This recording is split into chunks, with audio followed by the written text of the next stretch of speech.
رات کے آخری پہر کھیتوں میں دور تک سناٹا پھیلا ہوا تھا۔ 14ویں کے چاند کی روشنی میں اس کے خوبصورت چہرے پر خوف اور گھبراہٹ کے آثار واضح نظر آ رہے تھے۔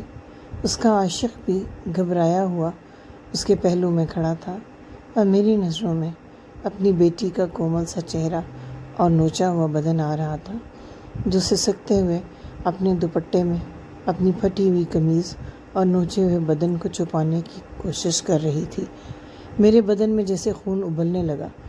سمجھ میں کچھ نہ آ رہا تھا تقدیر نے مجھے کس موڑ پر لا کھڑا کیا تھا، فرض اور انسانیت کو نبھاؤں یا اپنے انتقام کی پیاس بجھاؤں۔ سامنے وہ لڑکی کھڑی تھی کہ جس کا چہرہ گاؤں کے کسی فرد نے تو کیا، سورج کی کرنوں نے بھی مشکل سے ہی دیکھا تھا، اور وہ اپنے خاندانی جاہ و جلال اور عزت کو اپنے قدموں تلے کچلنے کو پوری طرح تیار کھڑی تھی۔ میرا نام سلطان ہے، میں اس گاؤں کا چوکیدار ہوں، اور آج سے نہیں 40 سال سے میں اس گاؤں کی چوکیداری کا فرض نبھا رہا ہوں۔ یہ گاؤں اور اس کے ساتھ کے 2 گاؤں گلزار شاہ کی ملکیت ہیں۔ گلزار شاہ جاگیردار ہی نہیں بلکہ ایک سیاسی اثر و رسوخ بھی رکھتا ہے۔ باقی گاؤں کی آبادی تو چھوٹے کسانوں یا ہم جیسے غریب مزدور حاریوں پر مشتمل ہے، جو گلزار شاہ کا نام سن کر بھی کانپ اٹھتے ہیں۔ ارد گرد کے گاؤں کے جاگیرداروں پر بھی گلزار شاہ کا بڑا رعب ہے۔ اس کی غنڈہ گردی اور سخت گیری تو شروع سے مشہور تھی۔ وہ 3 بیٹوں اور 1 بیٹی کا باپ تھا۔ گلزار شاہ کے بیٹے بھی گلزار شاہ کی طرح ہی ظالم اور عیاش تھے۔ روپے پیسے کی ریل پیل اور باپ کے اثر و رسوخ نے انہیں بہت بدتمیز اور غنڈہ گرد بنا دیا تھا۔ خیر، یہ معاملات تو سندھ کے ہر گاؤں میں تھے۔ جاگیرداروں کی اولادیں ایسی ہی تھیں۔ عورتوں کے لیے البتہ ان کے گھروں میں بڑا سخت پردہ رائج تھا۔ اپنی عورتوں کو یہ اپنے جیسے بڑے جاگیرداروں میں ہی بیاہتے تھے۔ کوشش یہی ہوتی کہ خاندان کی جاگیر خاندان میں ہی رہے، اور اس معاملے میں تو اس حد تک ظلم کرتے تھے کہ اگر کسی لڑکی کے لیے خاندان میں کوئی رشتہ موجود نہ ہوتا تو اس کو قرآن سے بیاہ دیا جاتا، یعنی عمر بھر کے لیے اسے گھر میں قید کر دیا جاتا، اور پھر ایسی عورتیں ذہنی اور نفسیاتی امراض کا شکار ہو کر جلد ہی مر آ جاتی۔ لیکن عورتوں کی حیثیت ان کے لیے بھیڑ بکریوں سے بڑھ کر کچھ بھی نہ تھی۔ حاریوں اور کسانوں کی عورتوں کی تو اوقات ہی کیا تھی۔ حویلی میں ملازمت کے لیے جس کا دل چاہتا اس کی عورتوں کو بلوا لیا جاتا۔ ہم جیسے غریب تو اپنی عزت کی حفاظت کے لیے کانپتے ہی رہتے تھے کہ کہیں جاگیرداروں یا ان کے بیٹوں کی نظر ہماری عورتوں پر نہ پڑ جائے، کیونکہ پھر ان کو ان کی ہوس اور ان کے ظلم سے بچانا ناممکن ہو جاتا۔ ان گاؤں میں ان جاگیرداروں کے ظلم کی داستانیں جگہ جگہ بکھری ہوئی تھیں، لیکن اس ناانصافی اور ظلم سے بچانے والا کوئی نظام بھی تو نہیں تھا۔ یہ خود ہی عدالت تھے، خود ہی جج تھے، جس کو چاہتے نواز دیتے، جس کو چاہتے رون ڈالتے۔ برس سے یہی نظام چل رہا تھا، اور ہم جیسے لوگ ظلم کی اس چکی میں پستے آ رہے تھے۔ مجھ سے پہلے میرا باپ بھی اس گاؤں کا چوکیدار تھا۔ جاگیرداروں کی ہمارے خاندان پر خاص نظر کرم تھی۔ میرے باپ کو بھی ایک عزت کا مقام حاصل تھا۔ جاگیردار اسے پسند کرتے تھے۔ باپ کی وفات کے بعد چوکیداری میرے حصے میں آ گئی، اور جاگیردار میرا بھی خیال رکھتے تھے۔ سال بھر کی گندم اور کپڑا لتا بھی مل جاتا، اور اتنا معقول معاوضہ بھی جس سے ہم اپنا پیٹ بھر لیتے۔ میرے بھی 2 لڑکے اور 1 لڑکی تھی۔ میرا بڑا بیٹا خوش قسمتی سے 12 جماعتیں پڑھ کر سرکاری ڈرائیور بن گیا تھا، جس سے میرے گھر کے حالات کچھ اور بھی بہتر ہو گئے تھے۔ چھوٹا بیٹا بھی گاؤں کے ساتھ والے شہر میں پڑھ رہا تھا۔ میری چھوٹی بیٹی نورین میری بے حد لاڈلی اور پیاری بیٹی تھی۔ بچپن سے ہی بہت نفیس اور خوبصورت بچی تھی۔ گھر پر ہی اپنی ماں سے قرآن پاک پڑھنے کے بعد اب وہ گاؤں میں کھلے معمولی سے مڈل اسکول میں پڑھ رہی تھی۔ گاؤں کے ماحول کو دیکھتے ہوئے میں نے بچپن سے ہی اسے پردے کا پابند کر دیا تھا۔ بڑی سی چادر سے منہ سر ڈھانپ کر وہ اسکول جاتی اور اسی طرح واپس آتی۔ 13-14 سال کی عمر میں ہی اس کی ماں نے اسے دنیا کی اونچ نیچ سے آگاہ کر دیا تھا۔ وہ خود بھی بہت سمجھدار اور پیاری بچی تھی، کسی سے کوئی فالتو بات نہ کرتی، اپنی راہ جاتی اور آتی۔ لیکن شاید قدرت کو ہمارا یہ سکون پسند نہ آیا، اور پھر وہ سانحہ ہوا جس نے زندگی بھر کے لیے میرے دل کو زخمی کر دیا۔ میری زندگی کی خوشیاں ہمیشہ کے لیے ختم ہو کر رہ گئیں۔ میں اور میری بیوی زندہ تو رہے، لیکن مردوں سے بھی بدتر۔ اس درد اور اس تکلیف کو بیان کرنے کے لیے میرے پاس الفاظ نہیں۔ جس سے ہم میاں بیوی گزرے اور ہماری معصوم بچی بھی۔ مدرسے آتے جاتے ایک روز گلزار شاہ کے بڑے بیٹے افتخار شاہ کی نظر میری بیٹی پر پڑ گئی اور اس کے اندر کا شیطان جاگ اٹھا۔ ایک روز حویلی سے پیغام آیا کہ حویلی کے کاموں کے لیے ایک بچی کی ضرورت ہے اور میں اپنی بیٹی کو ان کے یہاں بھیج دوں۔ میں اور میری بیوی یہ پیغام سن کر پریشان ہو گئے۔ ہمیں حویلی کے ماحول کے بارے میں بہت اچھی طرح معلوم تھا۔ ہم کسی بھی طرح اپنی بیٹی کو ان نجاش باپ بیٹوں کے سامنے بھیجنے کو تیار نہ تھے۔ میری بیوی فوری طور پر حویلی پہنچی اور اس نے اپنی خدمات پیش کر دیں اور کہا کہ میری بیٹی بہت بیمار رہتی ہے، وہ گھریلو کام کاج کرنے کے قابل نہیں ہے، میں آپ کی خدمت کے لیے حاضر ہوں۔ پتہ چلا کہ افتخار شاہ نے اپنی ماں سے یہ کہا تھا کہ گھریلو کام کاج کے لیے چوکیدار سلطان کی بیٹی کو بلوا لیا جائے تاکہ وہ خاص طور پر اس کے کمرے کی صفائی ستھرائی اور چیزوں کا خیال رکھ سکے۔ یہ سن کر تو ہم اور بھی پریشان ہو گئے۔ میری بیوی نے افتخار شاہ کو پیار سے پورا یقین دلایا کہ وہ اس کی خدمت میں کوئی کمی نہ کرے گی اور جیسا وہ چاہے گا اس طریقے سے اس کے کمرے اور اس کی چیزوں کی دیکھ بھال کرے گی۔ جاگیرداروں کو نہ سننے کی عادت تو نہیں تھی، لیکن میرا بہت لحاظ کیا جاتا تھا۔ شاید یہی وجہ تھی کہ افتخار شاہ کی ماں نے بھی اس بات پر رضامندی ظاہر کر دی اور افتخار شاہ کھل کر اپنا مدعا بیان نہ کر سکا۔ ہم نے احتیاطاً بچی کا مدرسے جانا بھی بند کر دیا اور وہ گھر پر ہی رہنے لگی۔ اس کی ماں صبح سویرے جاتی اور دوپہر تک حویلی کے کام نپٹا کر واپس آ جاتی۔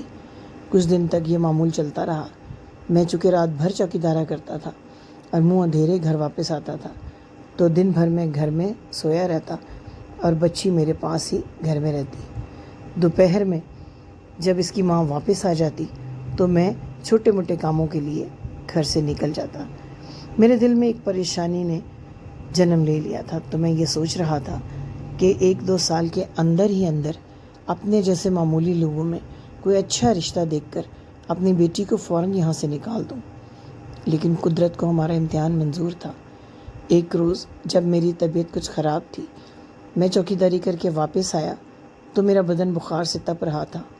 نورین بیٹی نے مجھے ناشتہ کروایا، لیکن ناشتہ کرنے کو بھی میرا ہرگز جی نہ چاہ رہا تھا۔ سوچا پہلے گاؤں کے حکیم سے جا کر دوا لیتا ہوں اور اس کے بعد آ کر آرام کروں گا۔ حکیم جی کا مطلب پڑوس کے گاؤں میں تھا، جہاں آنے جانے میں بھی خاصا وقت لگتا تھا۔ میں نے نورین سے کہا کہ وہ گھر کا دروازہ اندر سے بند کر لے، میں دوپہر تک لوٹ آؤں گا۔ لیکن وہ دوپہر تو میری زندگی کی خوفناک ترین دوپہر ثابت ہوئی۔ جب میں لوٹ کر گھر آیا تو میری بیوی نے مجھے دروازہ کھولا اور جب میں اندر داخل ہوا تو اس کا فخر چہرہ دیکھ کر میرا دل دھک سے رہ گیا۔ کیا ہوا، خیر تو ہے؟ میں نے اس سے پوچھا۔ آنسوؤں سے بھری آنکھوں سے اس نے مجھے دیکھا اور بھاگ کر اندر کمرے کی طرف چلی گئی۔ کمرے میں گیا تو میرے زمین آسمان گھوم گئے۔ میری معصوم پری فرش پر بیٹھی سسک رہی تھی۔ اس کی قمیض کندھے سے پیٹ تک پھٹ چکی تھی۔ اپنے آپ کو اپنے دوپٹے میں لپیٹنے کی کوشش میں وہ ہلکان ہو رہی تھی۔ اس کے بال بکھرے ہوئے تھے۔ معصوم اور خوبصورت چہرے پر ناخنوں کے نشان تھے۔ گردن پر بڑے بڑے زخموں کے آثار تھے۔ ایسے لگتا تھا جیسے کسی جنگلی جانور نے اس پر حملہ کر دیا ہو۔ میں خود بھی زمین پر بیٹھ گیا اور اپنی بیٹی کو سینے سے لگا لیا۔ میری جان، کیا ہوا؟ کیا ہوا ہے تمہارے ساتھ؟ الفاظ میرے منہ سے ٹوٹ ٹوٹ کر نکل رہے تھے۔ کسی انہونی کا احساس مجھے مارے ڈال رہا تھا۔ میری بیوی دھاڑے مار مار کر رونے لگی۔ روتے روتے اس نے مجھے بتایا کہ جاگیردار کا بیٹا ہماری عدم موجودگی میں دیوار پلانگ کر گھر میں داخل ہوا اور ہماری معصوم کلی کی عزت کو تار تار کر گیا۔ اس نے ایسی خاموشی سے یہ واردات ڈالی کہ اڑوس پڑوس میں بھی کسی کو کانو کان خبر نہ ہو سکی۔ میری معصوم بچی کے منہ پر اس نے پٹی باندھ دی اور ظلم کا کھیل کھیلتا رہا۔ میری بیٹی کی حالت ایسی خراب تھی کہ یوں لگتا تھا ابھی اس کا دم نکل جائے گا۔ رات بھر ہم میاں بیوی اور بیٹی فرش پر بیٹھے سسکتے رہے۔ میں اپنی بیٹی کو اپنے سینے سے آزاد کرنے کو تیار نہ تھا۔ اس کی ماں بھی بار بار اسے اپنی باہوں میں بھر لیتی۔ ہماری سمجھ میں نہ آ رہا تھا کہ ہم کس طرح سے اپنی معصوم بیٹی کی روح پر لگنے والے زخموں پر مرہم رکھیں۔ یہ تو بہت شکر تھا کہ میرے دونوں لڑکے اس وقت گاؤں سے باہر کسی رشتہ دار کے ہاں ٹھہرے ہوئے تھے، ورنہ شاید ہم ان سے بھی نظریں نہ ملا پاتے یا ان کے جوان خون کو ابلنے سے نہ روک سکتے۔ اور ہم غریبوں کا اور نقصان ہو جاتا۔ وہ ایک قیامت کی رات تھی۔ بار بار جی چاہتا اٹھوں اور ساری مصلحتیں چھوڑ کر حویلی کے اندر جاؤں اور گلزار شاہ کے بیٹے کو گولی مار دوں۔ زیادہ سے زیادہ یہی ہوتا نا کہ وہ جواباً مجھے گولی مار دیتے۔ مجھے اب زندہ رہ کر کرنا بھی کیا تھا؟ اپنے جگر کے ٹکڑے کو اس برباد حالت میں دیکھنے کے بعد میرے لیے زندگی موت سے بھی بدتر تھی۔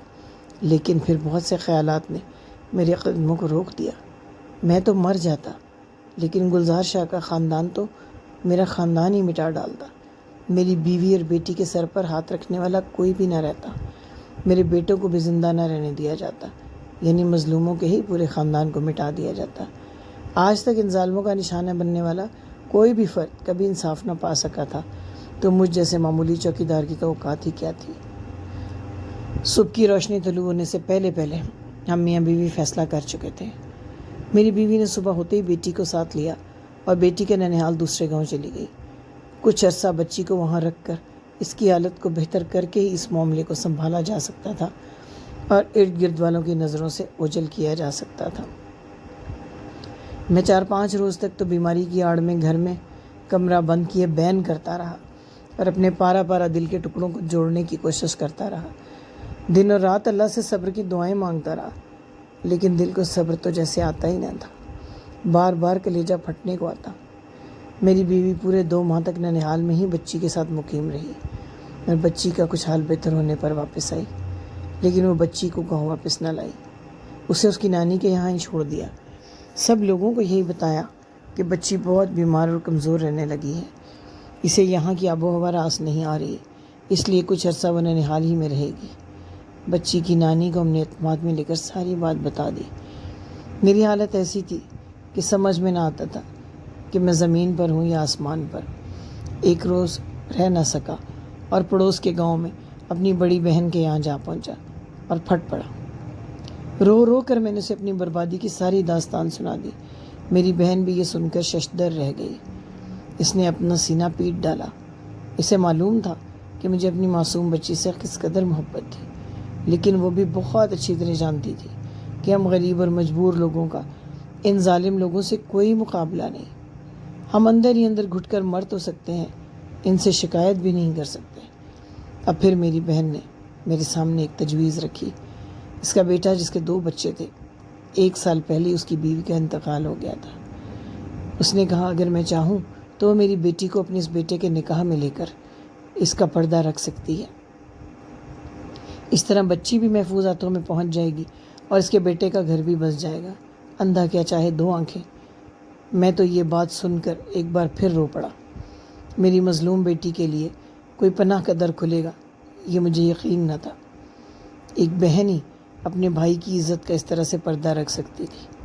اور پھر میری بہن نے میری عزت کا مان رکھا، خاموشی سے گئی، نکاح کے 2 بول پڑھوا کر میری بیٹی کو اپنی بہو بنا کر گھر لے گئی اور مجھے یقین دلایا کہ وہ اس معصوم کو کسی آزمائش میں نہیں ڈالے گی اور اس کا بہت خیال رکھے گی۔ میری بیٹی تو ایسی گمسم ہو چکی تھی، اسے تو ان چیزوں سے کچھ فرق ہی نہ پڑتا تھا۔ نہ اسے شادی سے کچھ غرض تھی اور نہ ہی ایک گھر سے دوسرے گھر جانے میں۔ وہ تو ایک زندہ لاش بن چکی تھی۔ میں اس کی طرف دیکھتا تو میرا دل ٹکڑے ٹکڑے ہو جاتا۔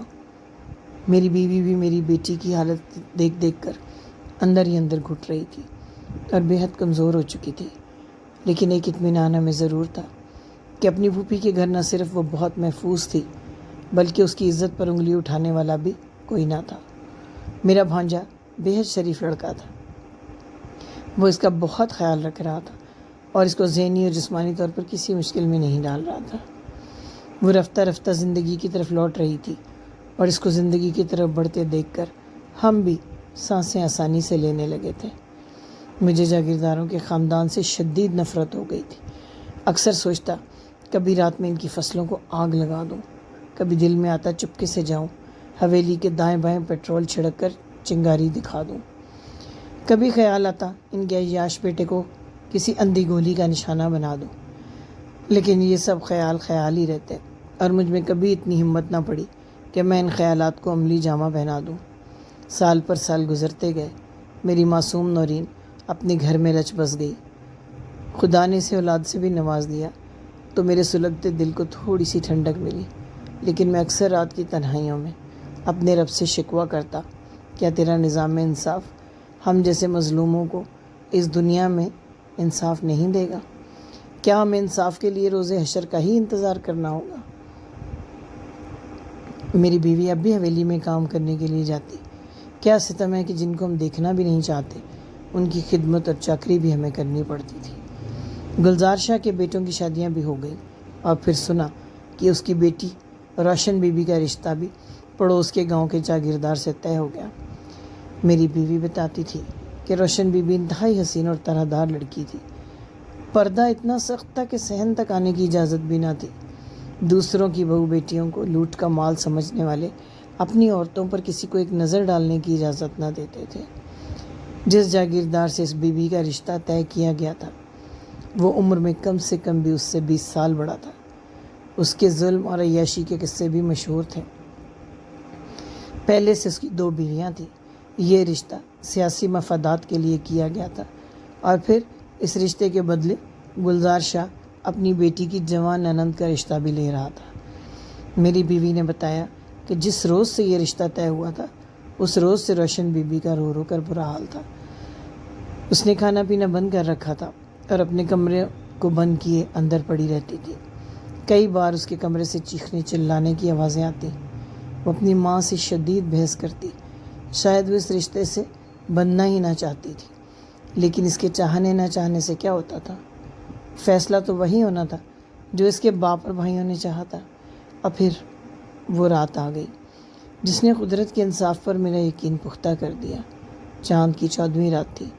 ہر طرف دھیمی دھیمی چاندنی پھیلی ہوئی تھی، اور میں لاٹھی لیے سارے گاؤں میں پھر رہا تھا۔ دور گیدڑوں کے بولنے کی آوازیں آ رہی تھیں۔ جب میں سرسوں کے کھیتوں کے پاس پہنچا تو مجھے کھیت میں سرسراہٹ سی محسوس ہوئی۔ میں ٹھٹک گیا، اور جب میں نے ٹارچ کی روشنی اس طرف ڈالی تو میں دیکھ کر حیران رہ گیا۔ ایک نوجوان اور خوبصورت لڑکی چادر میں لپٹی کھڑی تھی، اور اس کے ساتھ ایک جوان لڑکا بھی گھبرایا سا کھڑا تھا۔ دونوں کے ہاتھ میں کپڑے کا ایک بڑا سا تھیلا تھا، اور دونوں تھر تھر کانپ رہے تھے۔ اس سے پہلے کہ میں ان سے کچھ پوچھتا، لڑکی دھڑام سے میرے قدموں میں گر پڑی اور میرے پاؤں پکڑ لیے۔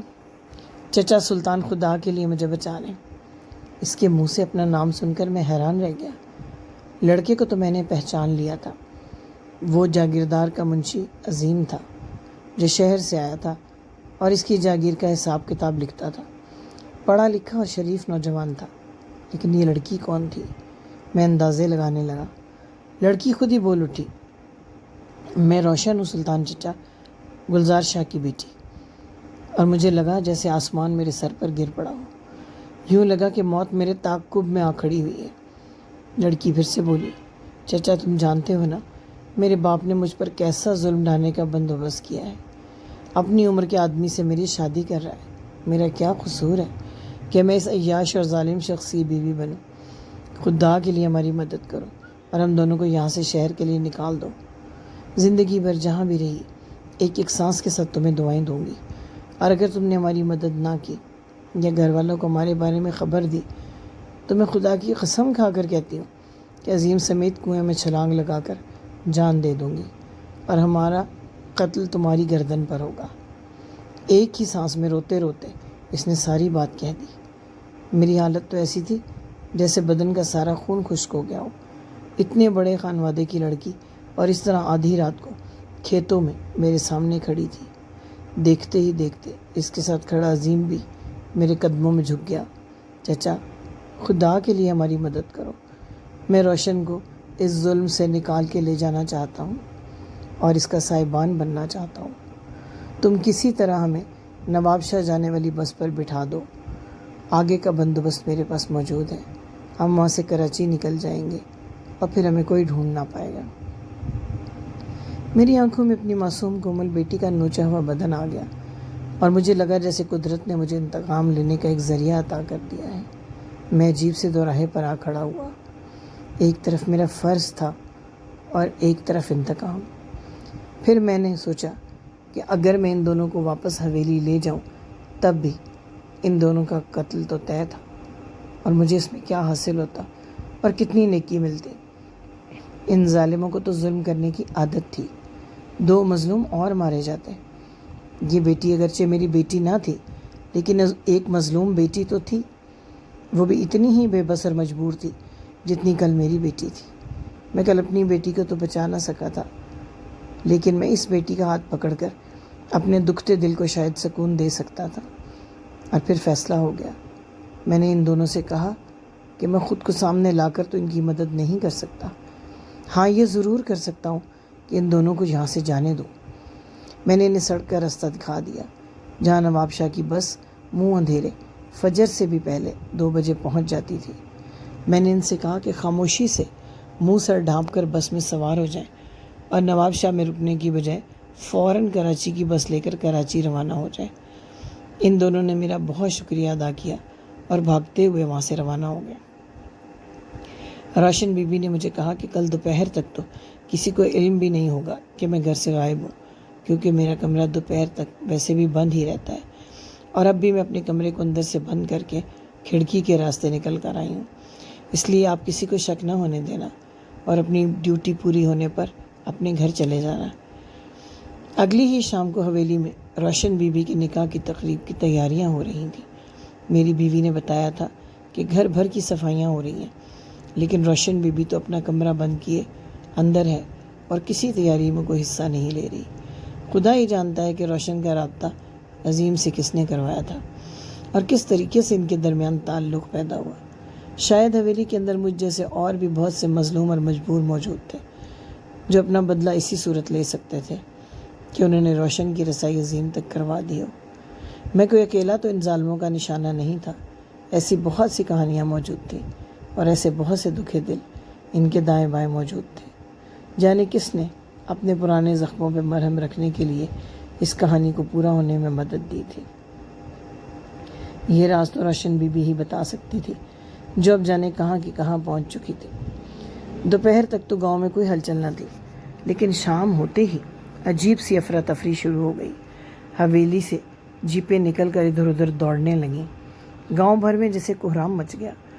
منہ سے تو کوئی شخص کچھ نہ بتا رہا تھا، لیکن نظر آتا تھا کہ کوئی بہت ہی تشویش کی بات ہے۔ تھوڑی ہی دیر میں گاؤں بھر کے چوکیداروں کو بھی اکٹھا کر لیا گیا اور حویلی کے ملازمین کو بھی باہر بیٹھک پر بلا لیا گیا، اور پھر ان ظالموں نے وہ بدترین تشدد شروع کیا کہ جانور بھی دیکھے تو شرما جائیں۔ مار مار کر غریب ملازموں کی کھال اتار دی گئی، عورتوں تک کو نہ بخشا گیا، سخت تشدد کیا گیا۔ وہ چاہتے تھے کہ کوئی یہ بتائے کہ ان کی روشن بی بی کس سے رابطے میں تھی اور کس کے ساتھ گئی۔ رات گئے تک معلوم ہو گیا کہ ان کا منشی عظیم بھی موجود نہیں تھا، لیکن کوئی شخص بھی نہیں جانتا تھا کہ عظیم اور روشن کا رابطہ کس طرح اور کہاں سے ہوا۔ رات بھر تشدد کا کھیل جاری رہا، ہر حربہ آزمایا گیا، لیکن کسی منہ سے ایک لفظ بھی ایسا نہ نکلا جس سے پتہ چلتا کہ روشن بی بی کہاں گئی۔ روشن بی بی کے سسرال والے جاگیردار بھی حویلی پہنچ چکے تھے، اور وہ بھی یہ جاننا چاہتے تھے کہ ان کے ساتھ کیوں دھوکہ کیا گیا۔ ان کے ملازمین میں سے جانے کس نے یہ بات کہی کہ 2 گاؤں دور کے جاگیرداروں کی گاڑی کل صبح سویرے ایک جوان لڑکے اور لڑکی کو لے کر جاتی ہوئی دیکھی گئی ہے۔ ظالموں نے آؤ دیکھا نہ تاؤ اور اپنی گاڑیاں لے کر اس گاؤں کی طرف روانہ ہو گئے۔ سنا ہے کہ وہاں جا کر وہاں کے جاگیردار سے شدید بحث مباحثہ ہوا۔ وہ ان کے سیاسی دشمن بھی تھے۔ دونوں طرف سے اسلحہ نکل آیا، فائرنگ ہوئی، ان کے کافی لوگ بھی زخمی ہوئے، 2 ملازم مارے گئے، لیکن انہوں نے گلزار شاہ کے 2 بڑے بیٹوں افتخار شاہ اور مختار شاہ پر گولیاں برسا دیں اور دونوں لڑکے موقع پر ہی مر گئے۔ حویلی میں جب 2 جوان لاشیں پہنچیں تو پہلے ہی جو کوہرام مچا ہوا تھا وہ ماتم میں بدل گیا۔ چودرائن کے بینوں نے حویلی کے در و دیوار ہلا ڈالے۔ گلزار شاہ تو جیسے ایک پاگل جن بن چکا تھا، غصے میں اس کے منہ سے جھاگ نکلتے تھے، دیواروں سے سر ٹکراتا تھا۔ بیٹی نے اس کی عزت کا جو جنازہ نکال دیا تھا وہی کیا کم تھا کہ جوان بیٹوں کی لاشیں بھی اسے اپنے کندھے پر اٹھانی پڑ گئیں۔ وہ اپنے بال نوچتا ہوا یوں محسوس ہو رہا تھا جیسے اس کے اندر کسی شیطان کی روح آ گئی ہو۔ اسے اس حالت میں دیکھ کر میرے دل کے اندر جیسے ایک ٹھنڈک سی بڑھ گئی۔ اگرچہ ایک بہت بے رحمانہ سی بات معلوم ہوتی ہے، لیکن ایک شخص جو سالوں سے انگاروں پر لوٹ رہا تھا، جس کے اوپر شاہ کی اولاد نے ظلم و ستم کے پہاڑ توڑ دیے تھے۔ وہ اور کر بھی کیا سکتا تھا؟ وہ اس کو اس حالت میں دیکھ کر دکھی تو نہ ہو سکتا تھا۔ اسی کی شیطانیت اس کی اولاد میں منتقل ہوئی تھی۔ جس طرح وہ خود ظالم تھا اور اپنی اولاد کے ظلم کی سرپرستی کرتا تھا، قدرت نے انصاف دکھا دیا تھا۔ آج وہ خود اپنے ظلموں کا پھل پا رہا تھا۔ مجھے قدرت کے انصاف پر یقین آ گیا۔ یقیناً بادشاہوں کا بادشاہ تو ایک ہی ہے، جو بڑے بڑے طاقتوروں کو بھی چیونٹی کی طرح مسل کر رکھ دیتا ہے، اور جب اس کے انصاف کا پہیہ چلتا ہے تو بڑے بڑے جاہ و جلال والے اور شان و شوکت والے مٹی کا ڈھیر ثابت ہوتے ہیں۔ کچھ عرصے کے بعد گلزار شاہ ایک مریض بن کر چارپائی سے لگ گیا۔ اسے 2 دفعہ شدید دل کا دورہ پڑا، اور وہ جو اپنی شان و شوکت کے زوم میں رہا کرتا تھا، اب مخالفوں کے طعنے برداشت کرنے کی اس میں ہمت ہی نہ رہی تھی۔ نہ کسی سے نظر ملا سکتا تھا، نہ سینہ چوڑا کر کے باہر پھر سکتا تھا۔ ہم جیسے لوگوں کی قسمتیں تو شاید آنے والی کچھ صدیوں میں ہی بدلیں، لیکن ظالموں کو دنیا میں ہی قدرت نے ان کا انجام دکھا دیا تھا۔ ایک مظلوم باپ کی بے بس بیٹی کی آہ نے آسمان کو ہلا دیا تھا۔ روشن بی بی کی پھر کبھی کوئی خبر نہ ملی۔ جانے وہ دونوں کہاں نکل گئے تھے اور کہاں جا کر انہوں نے اپنی دنیا بسا لی تھی۔ اب میں اور میری بیوی بڑھاپے میں شہر میں اپنے بیٹے کے پاس آ چکے ہیں۔ میرے دونوں بیٹے بھی شادی شدہ ہیں، اور میری بھولی بھالی گڑیا نورین بھی اب 3 بچوں کی ماں ہے۔ وہ اس سانحے سے سنبھل چکی ہے۔ اس کا شوہر اسے بہت محبت کرتا ہے، اور مجھے جسم کا ایک ایک بال اپنی اس بہن کو دعائیں دیتا ہے جس نے اپنے زخمی بھائی کے زخموں پر مرہم رکھا۔ ایسی ہی شاندار معاشرتی کہانیاں پڑھنے کے لیے ہمارے چینل کو سبسکرائب کریں اور گھنٹی کے نشان کو ضرور دبائیں، تاکہ ہمارا اور آپ کا ساتھ جڑا رہے اور ہم مل کر معاشرے کی ان کہانیوں کے بارے میں جان سکیں۔